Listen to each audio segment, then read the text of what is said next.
So in terms of the English language proficiency, this is the same across the board. We accept all of the popular English language requirement tests in the market. So TOEFL, IELTS, PTE, Duolingo. Yes, we do accept Duolingo as well. I get plenty of questions if we accept Duolingo for our master's and PhD program.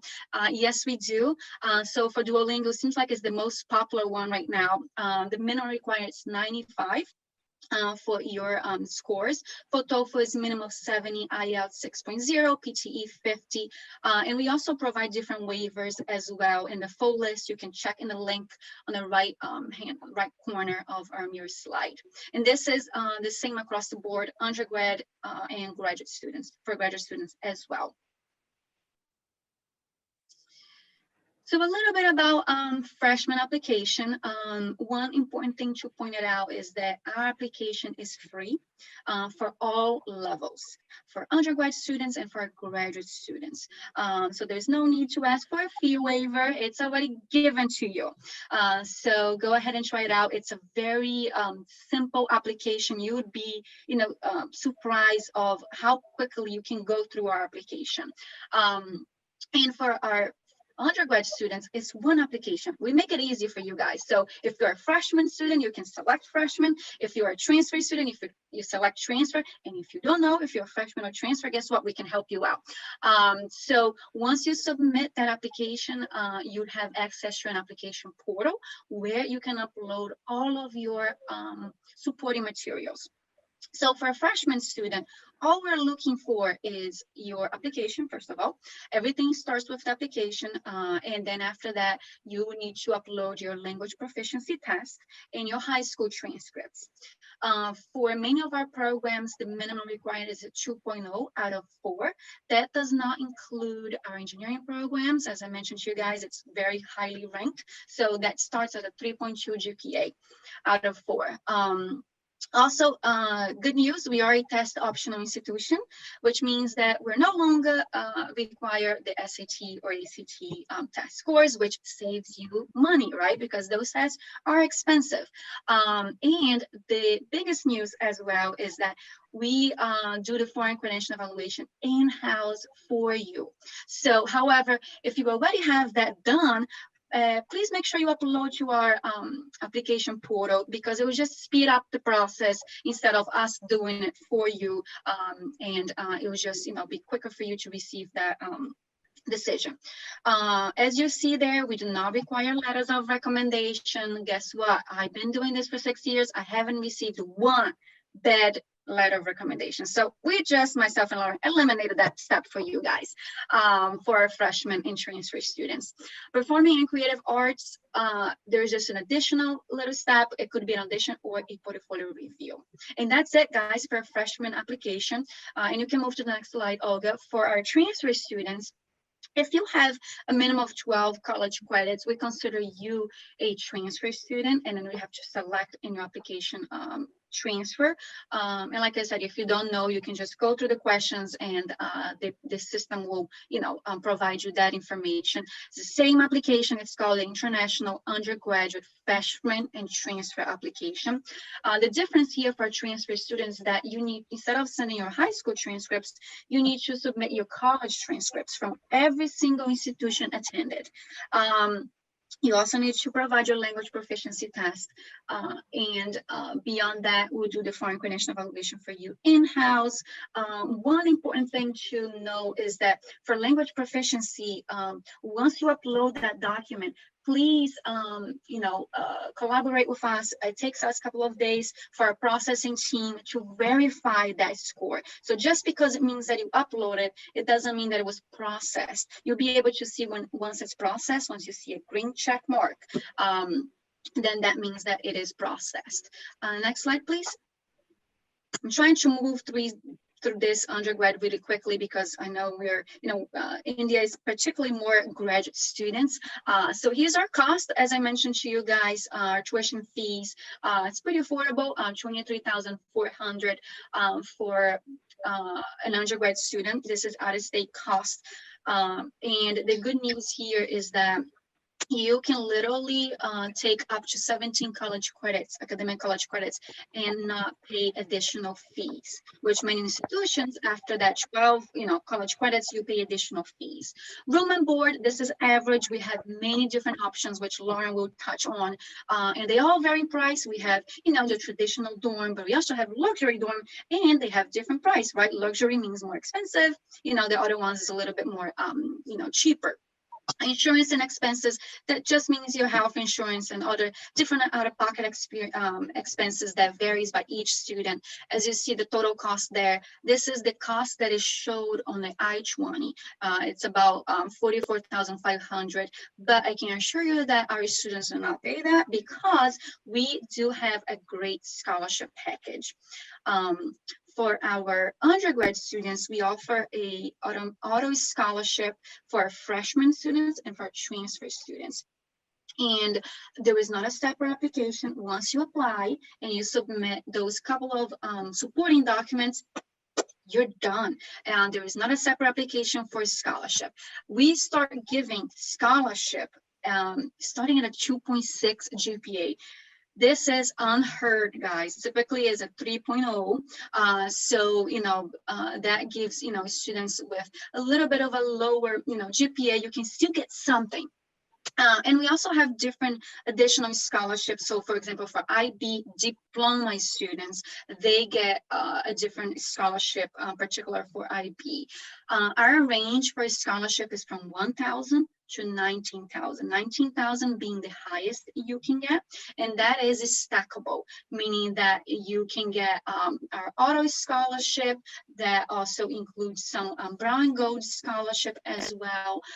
So just to give an idea, for a freshman, auto scholarship is up to 11,000 for the year, that renews year after year for 4 years with a minimum of a 2.5 GPA.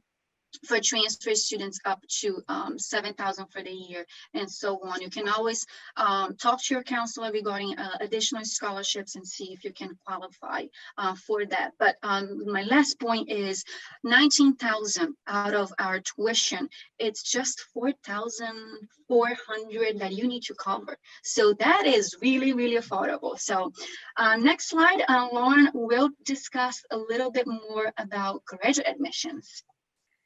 Awesome, thank you. So the first step obviously is to submit our online free application. And then you would go to the portal and start uploading your documents. And so for those requirements, it's obviously that proof of language proficiency, unless you're from a country where you've received a degree and you are exempt. And that full list of exemptions is on our website. Then for most of our programs, we look for a minimum GPA of 3.0 overall for most of the programs. So some programs are a little bit higher, some are a little bit lower. For example, when I talk about the MBA program, that one has a little bit of a higher GPA. That's only if you want to be considered without the GMAT or GRE. But for a program like criminal justice, they only ask for a 2.5. So this will be communicated to you when you're submitting your application. When you select the program, it will show you what the minimum required GPA is. Additionally, we ask for college transcripts and for your degrees that you have been awarded, those original degrees, or the provisional certificate if you have not yet received the original degree. Students can apply while they're in progress of finishing their bachelor's degree. So if you haven't completed all of your semesters, you can still apply. You would just submit your mark sheets up until the time of your application. So your most recent mark sheet. So that might be semester 6, it might be semester 7. If you are uploading incomplete transcripts and or a provisional certificate, we still will ask for your complete transcripts, official complete transcripts, and a copy of your degree certificate once you arrive, if you're admitted and you arrive on campus. So just something to note that those will be required of you. So you might want to start collecting them from your school if you are offered admission. We do ask for a professional resume or CV. Typically, students who are applying to our MBA program are going to submit something more along the lines of a resume with some work experience. It's not required, it's just kind of what the department is looking for. The CV is more for our STEM applicants, so any type of publications, internship, research that you've completed. Also, letters of recommendation. We do require these at the graduate level, and we ask for a minimum of 2 for our master's applicants and 3 for our doctoral applicants, those PhD programs. They can be academic or professionally based, so it could be a professor or it can be your employer or supervisor. These are submitted electronically, so when you submit your application, you enter in the individual's contact information and they will receive an email of how to submit that electronically. However, if you were given like a PDF or a printed out version of a letter, you can always email that to your admissions counselor and they will upload it to your portal for you. And then again, this foreign credential evaluation is optional. We do those in-house for graduate applicants as well. But if you already have one, we do ask that you upload it and submit that for us because it will expedite the process. Now for the GMAT and the GRE is not required for most of our programs. It's only required for the Strategic Communication MA program, and the GMAT is only required for our MBA program. However, you can be considered for exemption from this requirement if you are a very bright student, have a very high percentage or grade average. You would just email your admissions counselor, which is Kezi, and ask her that the department considers you for admission without this checklist requirement.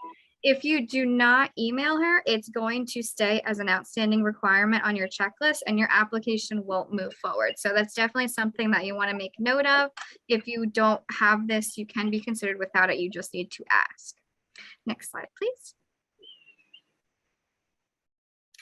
All right, so the cost of graduate attendance.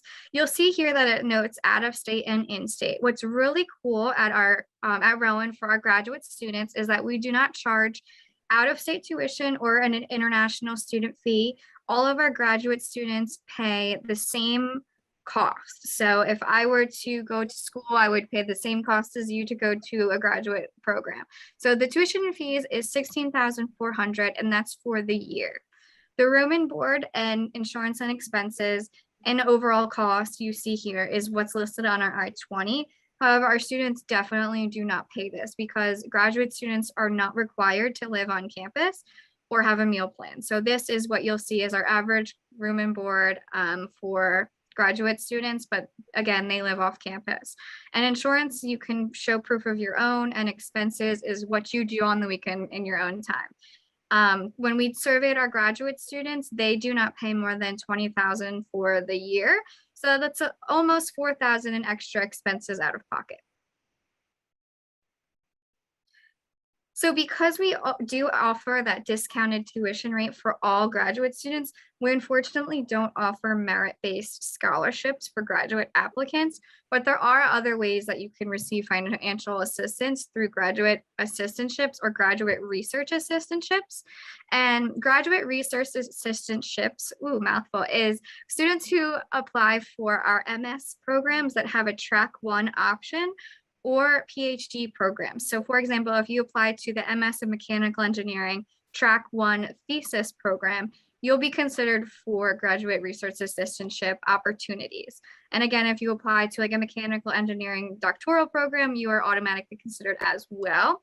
And these GRAs are when you would be conducting research with faculty members. They're typically funded by state grants. So students are encouraged to connect with faculty members when they are applying because they are very competitive positions. You may also want to consider coming and applying through a non-thesis option. And then once you're here for a semester and you get to know some of the faculty members, they are able to pick you up for a research assistantship later on. So if you are unable to secure one at the time of admission, you also can know that there are ways that you can secure them later. Additionally, there are non-academic graduate assistantships, meaning not research-based. These are offered through different departments such as housing, student activities, and the level of funding varies for both of these. So some of our students are fully funded and some are partially funded where they only have to worry about housing and things like that. So they vary from level to level, and these are communicated to you when you are receiving these positions. All right, so for any of you students who may not have a language test or have a language test score that's below the minimum required scores that we've already gone over, we do offer conditional admission. So if you wanted to be considered for conditional admission and you did not have a language test score, you would just, again, email your admissions counselor asking them to be considered for conditional admission, because if not, again, that requirement is going to stay on your application checklist and your application won't go any further. But if you have a language test score that's below our minimum requirement, we're going to automatically consider you for conditional admission. And this means if you meet all of the other academic requirements, GPA, prerequisite courses, all of the other documents you submitted are sufficient, then we would consider you and offer you conditional admission. And this would give you 2 years to meet the language test requirement. And you can do that by either submitting a test score, so taking a language test or retaking a test, so to speak, and submitting a language test score that meets the minimum requirement. Or you can also enroll in our English language program here at Rowan. And upon completing that successfully with at least a 3.0, you would be automatic full admission. All right, so if you are going to submit an application, the deadlines are very important. So for our spring 22 enrollment that we are working on right now, the application submission deadline, which means submitting the application fully, is November 1. That's the last day we're going to accept new applications. And then from that date, a week later is the last day, November 5, that we're going to accept documents to be submitted. On November 6th, if we don't have all of your requirements, your application will be withdrawn and you'll be told that you should reapply to a future semester. And again, for fall 22 enrollment, the app submission deadline is May 13th, and the document submission deadline to fulfill all of the requirements is